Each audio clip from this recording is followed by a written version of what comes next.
Everybody, your Libido doc, Dr. Diane here, talking this month on novelty and monogamy. And today's particular conversation is on people and other people and how to think about this in terms of novelty and monogamy. So one of the first things that's really important to get comfortable with if you are not comfortable with this is the fact that it's very natural and very normal throughout life for people to be attracted to more than just their partner.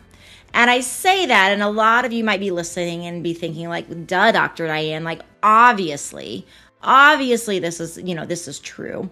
But one of the things I see is it can be very common for people to, while they will say understand this, to also feel a sense of jealousy around this. And when it comes to other people, when we're talking about novelty, we're talking about monogamy, there's a few different ways that we can actually use the interrelationships we have with other people to really fuel and to bring back into our relationships. So the first is realizing that, your partner being attracted to the woman or the man that pours coffee or a glass of wine, or they see in a grocery store, or they have a conversation with at work.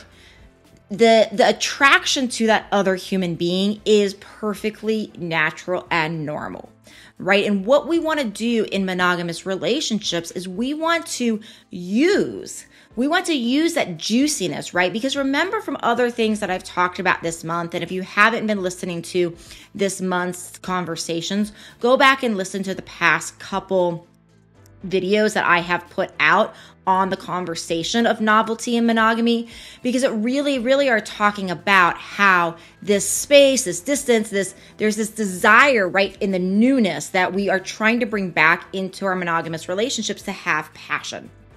And so essentially with that, we want to make sure that if we are having these opportunities where we are feeling like, oh my gosh, I'm really attracted to that person, right? And having fun flirting with somebody that is perhaps pouring us coffee, like totally harmless, right? There's areas where, of course, we need to practice a lot of caution around if we're working with somebody every day and we're feeling attracted to them, really kind of keeping that contained can be very important just to keep the boundaries clear.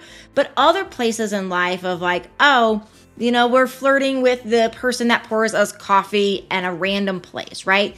Totally harmless. And then what we want to do is we want to take that energy that we're feeling, and even if it's not flirting, even if it's just internal attraction, right? We want to take that and we want to bring that whole energy, we want to bring that excitation back to our partner, right? So this is a really good time of feeling attracted to another human being, to take out your phone and send something that is a sexy, a flirtatious, maybe even a little bit of a dirty text to your partner, right? To stoke that fire. And we can use those interactions that we have by the normal feelings we have as humans, because it's natural and normal to feel attracted to more than one human being.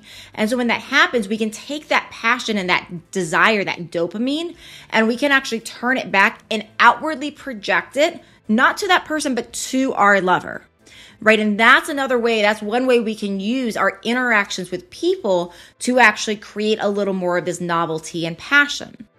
Another thing that I've seen work really well for many couples is the idea of role playing. So it's one of these things where most humans have fantasies, and if you don't have fantasies, it's no problem, but it might be that your partner does.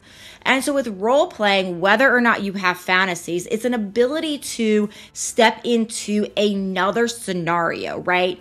And this can allow for a sense of that dopamine to return, right? So if you have some sort of fantasy about flirting and having a relation with somebody that is, say, on an airplane, right? You can play that out. If you fantasize about meeting somebody new over coffee or meeting somebody new when you travel, you can actually play out and role play that. And I've seen people role play on various different, levels and thresholds. Sometimes it's done just in the context of the nature of one's house and each person picks a various role. Sometimes it's done by actually going out to a location and playing out a scene of two strangers meeting and not knowing each other. I've seen people change their names. I've seen people, just for the context of the role play, I've seen people put on wigs. I've seen people use costumes. I've seen people change their voices. So, the level that you play into this can be a wide variety.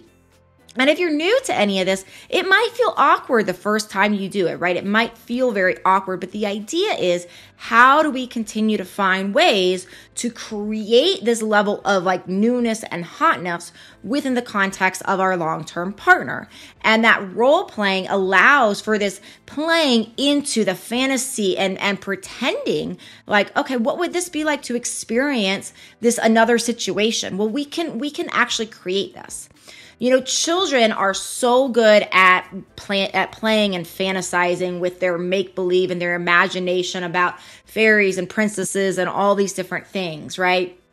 The number of times I've seen children play about the scary goblin that's coming out of the closet, right? And it's like children are so good at using their fantasy minds to create these imaginary worlds and then interacting with them for fun. And as adults, oftentimes we lose that, but we can get back to that. And it might feel awkward because a lot of times we haven't, played in these fantasy worlds since we were playing goblins as, children. But as adults, we get to play in a whole new type of fantasy, erotic fantasy. And so it's a really good opportunity too to create conscious communication or with a partner and really begin to say like, hey, would you be open to trying this? And one of the things I always like to people to remember when trying new things in partnership is being okay if it's awkward. You might have an awkward moment, right? It might be awkward for a second. And being okay with that and having a moment where it's like that awkwardness can just start to become like silly and playful and be like, okay, well, that one didn't work out so well. Well, what do we want to try next, right?